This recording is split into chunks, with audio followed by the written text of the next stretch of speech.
Olá a todos, como é que estamos? Eu aqui, Helder de Araújo, aqui no canal Luz no Fim do Túnel, 9 de novembro de 2024, um sábado. Dia nublado aqui na capital paulista e por volta de uns 17 graus. Bom, olha só, me chamou a atenção aí um jornalista aí, Joy Lauria, anglo-americano, mas atua no Reino Unido. Bom, ele está dizendo aí que existe uma lei antiterrorista lá no Reino Unido, lei que foi criada lá no início do século XXI, né? Lá no ano 2000. Bom, e é o seguinte, essa lei aí, parece que o Trump poderá usar esta lei, o Donald Trump, né? Para quê? Para criminalizar o discurso e o ativismo pró-Palestina. Então, o segundo governo Trump poderá criminalizar as críticas ao pavoroso genocídio de Israel em Gaza. O plano é destruir o movimento pró-palestino nos Estados Unidos. O plano tem nome, né? Chama Projeto Esther, né? Nome bíblico, né? E apresenta aí as pessoas que são a favor do povo palestino, da sobrevivência do povo palestino, da vivência, da coexistência, da criação do Estado palestino, são considerados terroristas. Ou pelo menos pessoas que podem estar sendo cooptadas, né, como uma rede de apoio ao Hamas, né? Na verdade, as pessoas que são a favor do povo palestino, como é o nosso caso, né, apesar que nós somos a favor também do povo judeu, né, nós só somos contra o projeto sionista de poder, isso daí nós somos contra. Daí então você vai poder ser considerado um antissemita, né? E membro de uma conspiração global terrorista. É como se a gente estivesse recebendo dinheiro do Hamas, né? Por exemplo, o indivíduo põe uma bandeirinha lá na frente da casa dele, ou sei lá, na universidade participa aí de um comício, ou faz um discurso a favor do povo palestino e contra as ações bélicas contra civis, né? Então ele pode ser considerado um indivíduo que está recebendo farto dinheiro, né, daqueles insurgentes, né, do Hamas, né? Tá complicado, né? Bom, a ideia então é suprimir o discurso, né? Bom, aí vai contra então a primeira emenda, né, da Constituição dos Estados Unidos.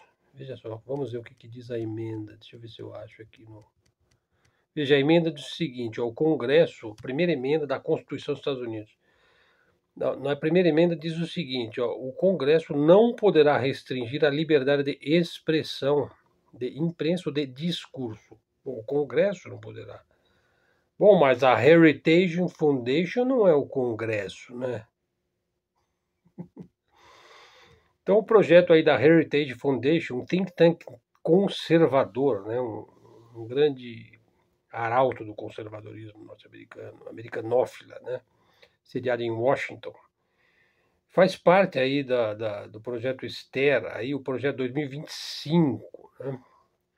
Bom, parece que o reeleito Donald Trump tentou se distanciar desta batata quente aí, né?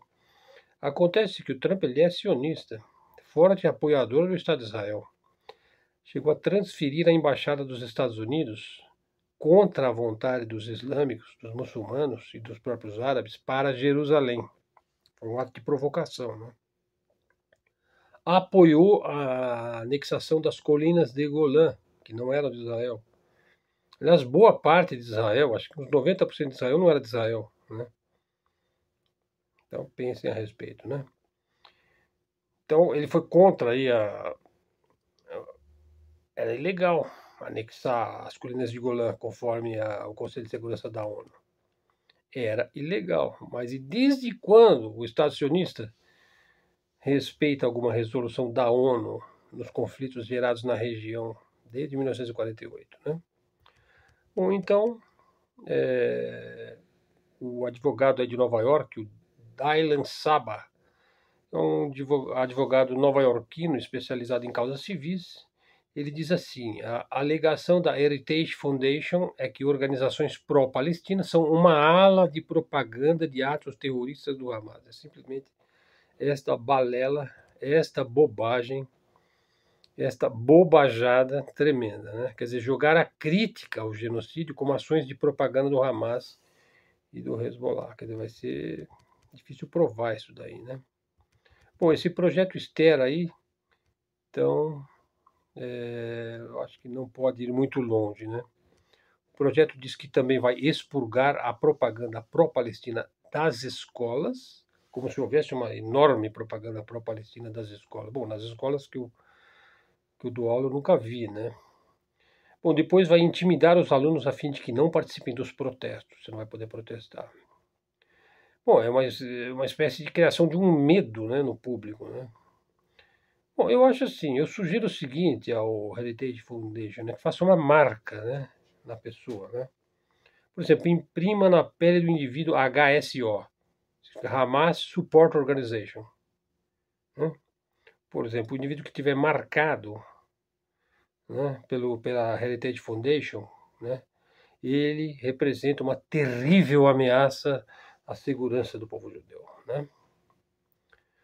E o projeto Esther aí da Heritage Foundation diz que vai esmagar o movimento anti-genocídio. Você não pode ser anti-genocida, você não pode. Num prazo de 12 meses. Bom, vamos ver se a mudança da administração Biden pela administração Trump significa alguma coisa no que tange a guerra de Israel no Oriente Médio. Na minha modesta opinião, as administrações todas são dominadas desde muitas décadas pelo lobby sionista e pelo lobby neocon e continua dominada.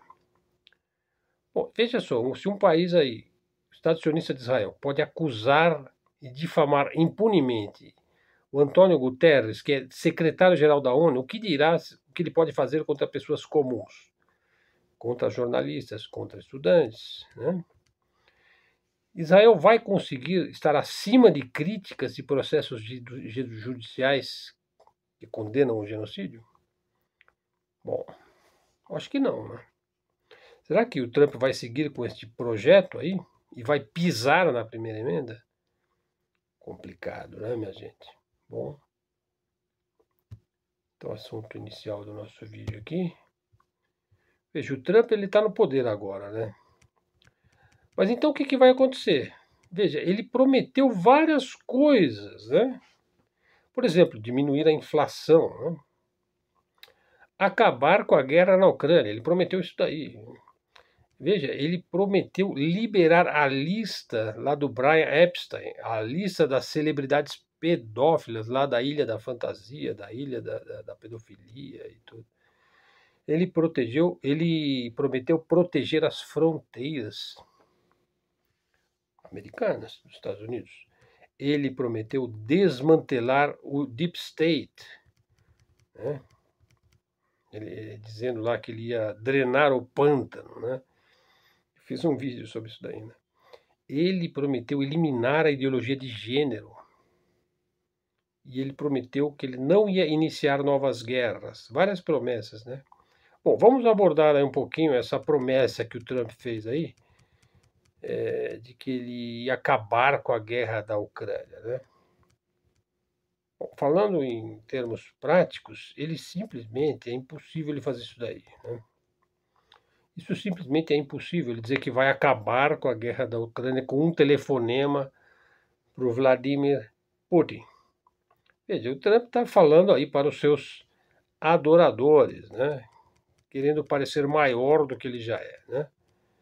Então veja, olha, desde 1991 e com a queda da União Soviética, uma geopolítica ocidental ofensiva foi assumindo o controle das zonas de influência soviética, uma após a outra. As ex-repúblicas do campo socialista foram sendo fragmentadas e separadas da antiga União Soviética e também do Império Russo a posteriori, né? A Finlândia, para aqueles que conhecem um pouco de geografia, de história, veja, a Finlândia fazia parte do Império Soviético, né? Então é bom lembrar algo muito escondido aqui pela mídia ocidental, já que o nosso canal se propõe a lançar luz no fim do túnel, né? Sobre por que começou a Operação Militar Especial, né? Veja, o Ministério das Relações Exteriores da Rússia, mais recentemente, né, quer dizer, 1991, 1921, 30 anos depois, pretendeu concluir os acordos feitos com a OTAN em 2021, feitos com a OTAN e com os Estados Unidos, com relação à segurança territorial da Federação Russa. Bom, Washington recebeu os projetos dos acordos aí no dia 15 de dezembro. No mesmo dia, veja, a OTAN disse que não tinha intenção nenhuma de não se expandir. As intenções da OTAN, isso já foi publicado 2 dias depois, que o projeto, na verdade, era expandir a OTAN e adicionar a Ucrânia na Aliança Atlanticista, ou seja, na OTAN. Então, as raízes do conflito da Ucrânia são bastante complexas, né? As tensões entre os Estados Unidos e a Rússia não vão ser resolvidas simplesmente com um telefonema, né, de um líder, né? E aí a Rússia, após a queda da União Soviética, né, então já havia o projeto em poucos anos, acho que se não me engano em 1997, a OTAN já tinha o projeto de se expandir para as ex-repúblicas soviéticas, inclusive tinha já o projeto de expandir para a Ásia, né? Então a Rússia, ela, sob Vladimir Putin, sobretudo, ela lutou muito para recuperar a sua influência, né? E uma das coisas que ela procurou garantir foi a não expansão da OTAN para o leste, né? Só que essa promessa que foi feita ao Gorbachev, né, o quinta coluna, amigo do Jorge Soros lá e tudo mais, né, o liberal, o indivíduo que queria introduzir o liberalismo ocidental na Rússia e conseguiu, né? Veja, as garantias de segurança foram simplesmente ignoradas e isso contribuiu para o início do conflito. Então, a narrativa em torno da guerra da Ucrânia muitas vezes diz que a Rússia é a agressora, mas não conhece o contexto histórico e os acordos que foram quebrados pela OTAN sob ordens dos Estados Unidos. Daí a expressão atlanticistas, né? Por que são atlanticistas? Porque é o Tratado do Atlântico Norte, né? Um refresquinho aqui, né? Bom, no frigir dos ovos, na verdade o Trump não pode oferecer nada de útil à Rússia. Veja, ele não tem os recursos para isso. Ele também não tem uma visão correta do conflito, ainda que ele possa ter boas intenções, né? Veja, mas as boas intenções do Trump, elas obedecem vamos dizer assim, uma escala de valores, né? Veja, o grande propósito do presidente Trump é fazer dos Estados Unidos Make America Great Again. Então, o plano de paz do Trump é mais uma retórica, né, de campanha, né? Porque o real contexto geopolítico da guerra da Ucrânia é que é um conflito que remonta à década de 1990 e você não vai conseguir resolver um conflito desse com soluções rápidas e fáceis como ele prometeu na campanha, né?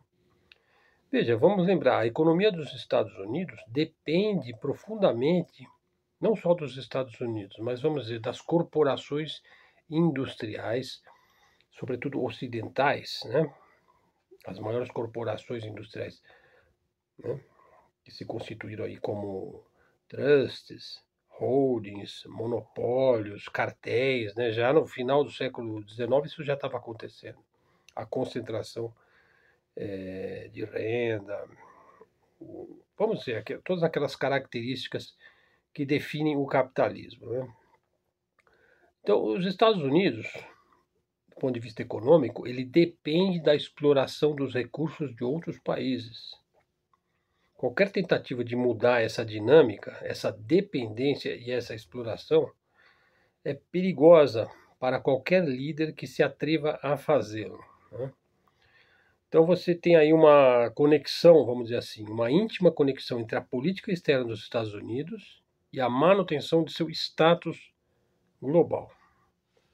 Se os países em desenvolvimento, por exemplo, se recusam a vender recursos para os Estados Unidos estará em sérios problemas. A sua economia entrará em colapso. Se mais e mais e mais países vão bandeando para o lado dos BRICS, isso é cada vez mais penoso para os Estados Unidos. É nesse contexto que se deve entender a não entrada da Venezuela nos BRICS. É óbvio, ao meu ver, que os interesses dos Estados Unidos estariam em xeque se ele perdesse o petróleo venezuelano. Ele compra, acho que 85, ou não sei, acho que 100% do petróleo da Venezuela. Eu não sei se o russo compra, se o chinês compra. Realmente desconheço. Se alguém pode me informar sobre isso. O Rubem Gonzalez deve saber isso daí, porque ele é um especialista em petróleo, né? Então, aqui, ó, houve uso do Brasil, né, para estragar a estratégia dos BRICS, né? Talvez a China tenha alguma estratégia e talvez ela esteja sendo compreensiva com o Brasil. Os BRICS podem esperar, né, mas o petróleo da Venezuela nos BRICS seria fantástico para os BRICS, né, e seria um duro golpe para os Estados Unidos. Será que isso tem alguma coisa a ver com a eleição do Trump? Bom, vamos pensar o seguinte: imagine que o Trump quer realmente mudar a política dos Estados Unidos em relação à Rússia de uma maneira sustentável. Veja, ele vai enfrentar uma enorme resistência doméstica devido às estruturas de poder estabelecidas. Então eu estou dizendo que, na verdade, eles não perderam em nenhum momento a esperança de invadir a Rússia e pegar os recursos da Rússia. Isso não vai acontecer. Como que fica a ameaça de Trump em relação à desdolarização? Veja, ele disse que os países que promovessem a desdolarização ou fizessem comércio em outras moedas estariam em sérios problemas. Ele falou com essas palavras: ó, esses países não sabem com quem eles estão mexendo. Que o Trump ele é bravateiro, né? Extremamente, e ele fala isso com total sinceridade, né? Veja, aí o Vladimir Putin já disse recentemente que ele não é contra o dólar. Ele disse assim, que ele não é contra o dólar, mas que ele não vê problema algum em usar qualquer moeda disponível, né?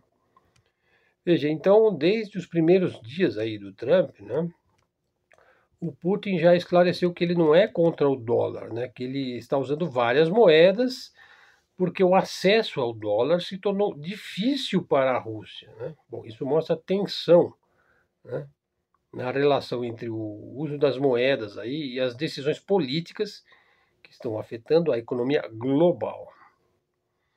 Bom, então a gente pode supor aí que a solução do Trump é um tanto ingênua, né? Pois há interesses muito mais profundos, né, que representam desafios internos e externos para os Estados Unidos, né?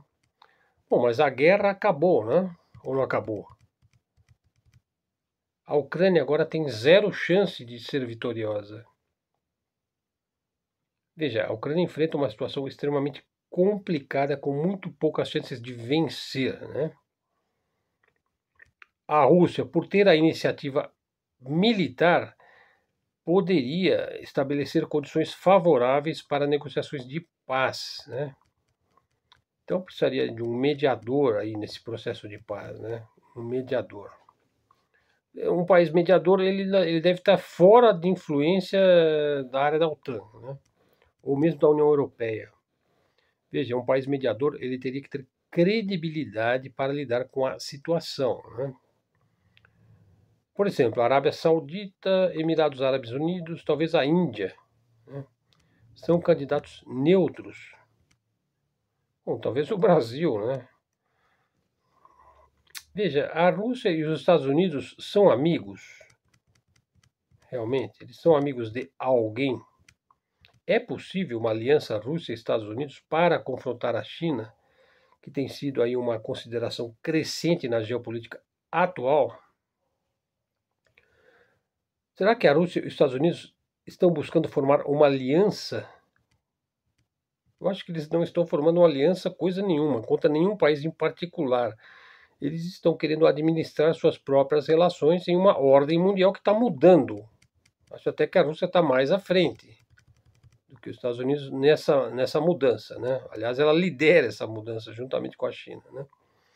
Então, a visão de Putin aí sobre o relacionamento com a China, veja, ele pode dizer o seguinte, que embora ambos os países cooperem, não se pode argumentar que eles são contra um inimigo comum. Ele não vai dizer isso daí. Isso aí está nas entrelinhas, tá? Vamos dizer, nos possíveis deep states. Apesar que o conceito de deep state, ele é muito válido para os Estados Unidos, né? Ele é muito válido.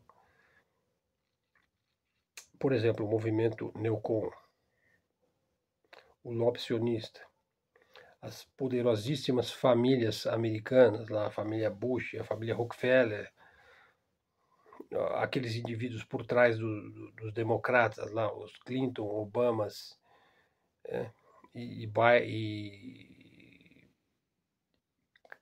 Biden, Obama e Clinton, a tríade, né?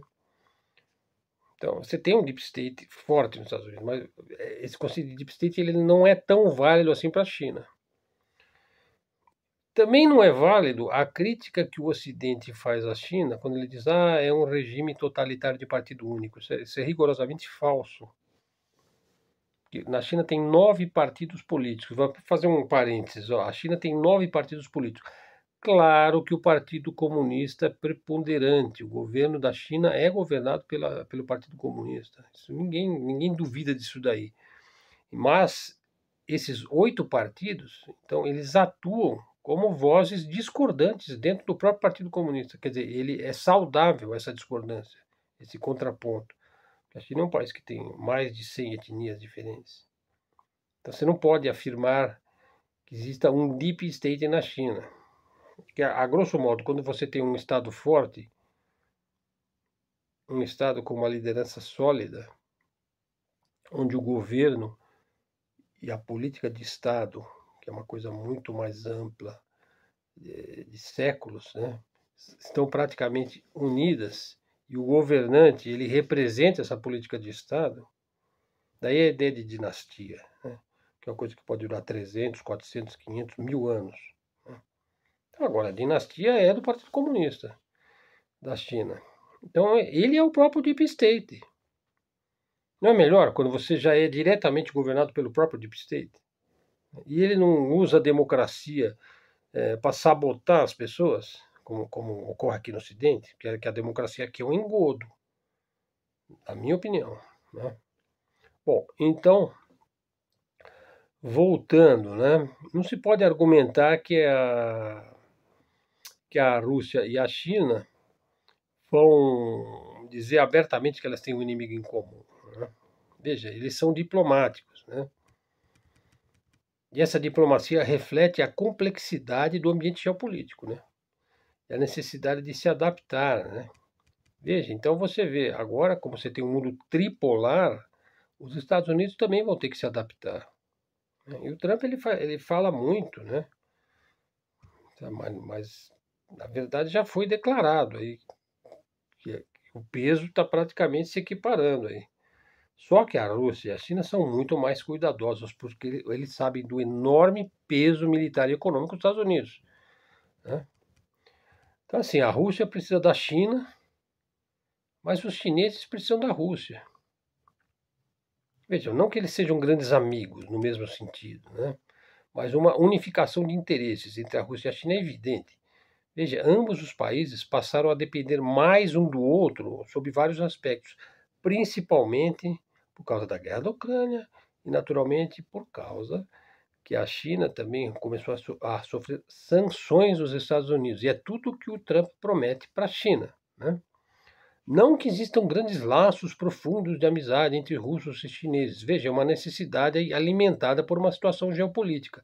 Mas cada um deles tem seus próprios objetivos e prioridades e poderão eventualmente até mesmo entrar em conflito, mas eles evitarão ao máximo esse tipo de conflito para não dar munição para os Estados Unidos, né?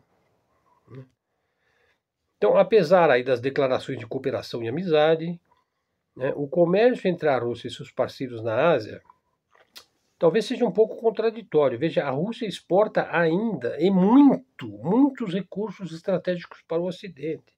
Você vê, faz pouco tempo aí que chegou os fertilizantes aqui para o Brasil mesmo, o que afeta os interesses de países como os Estados Unidos. A Rússia ainda tem um enorme comércio com o Ocidente. Inclusive, de maneira indireta, está vendendo petróleo e gás para a Europa, né? Bom, então a gente pode dizer que hoje a Rússia é um país capitalista, né? É crucial entender que a Rússia não se identifica hoje ideologicamente com o comunismo ou com o socialismo. É um país que opera dentro do sistema capitalista.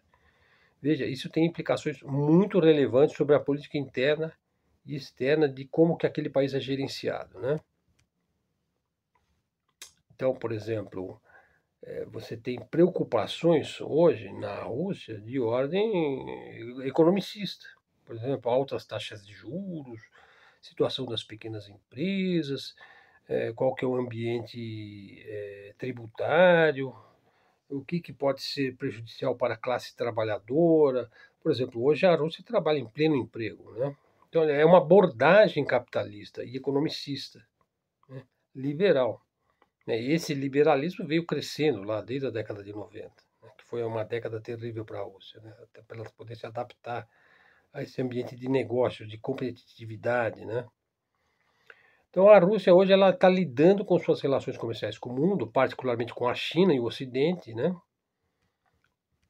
Dentro daquilo que é geopoliticamente interessante para ela, né?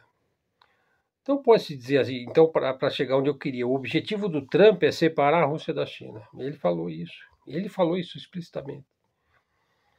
Então ele vai tentar, talvez o gabinete dele, né, ele vai tentar distanciar a Rússia da China, priorizando relações unilaterais com Moscou. Por isso é que ele fala que ele vai terminar com a guerra da Ucrânia. Então se ele não terminar também, vai ficar mal para ele, né? Essa estratégia é complexa, hein? Há temores aí sobre a influência de grupos poderosos na política dos Estados Unidos, que pode inclusive afetar a dinâmica internacional. Então, o Trump precisa consolidar sua posição ainda. Veja, ele ainda está há 70 dias aí de assumir o governo dos Estados Unidos, né? E você sabe, os Estados Unidos tem um estado profundo. Houve duas tentativas contra Trump, né? O próximo presidente aí dos Estados Unidos, o Donald Trump, tem uma oportunidade de resolver vários problemas, né, da política externa. Claro, ele vai ter que ter uma abordagem muito estratégica nas relações com países como a Rússia e a China. Então, bom, acho que já vamos chegando aqui a ficou com 28 minutos. Fiz apenas uns comentários gerais hoje, mas eu quero aprofundar sobre essa questão desse novo modelo aí de como é que o mundo vai ser, né, sob a era Trump. Né? Ainda está muito em discussão ainda como é que o mundo está ficando nessa configuração geopolítica aí pós-pandemia, né? A questão do dólar, né? As reflexões políticas aí, o que tem a enorme influência das redes sociais hoje, essa questão da inteligência artificial, dos algoritmos. Talvez o Trump ele vai bater muito nessa coisa da que tanto a Europa quanto a China estão no centro das atenções, né? Bom, o impacto do Congresso aí, o poder por trás da política também. Vou abordar melhor esses temas, né?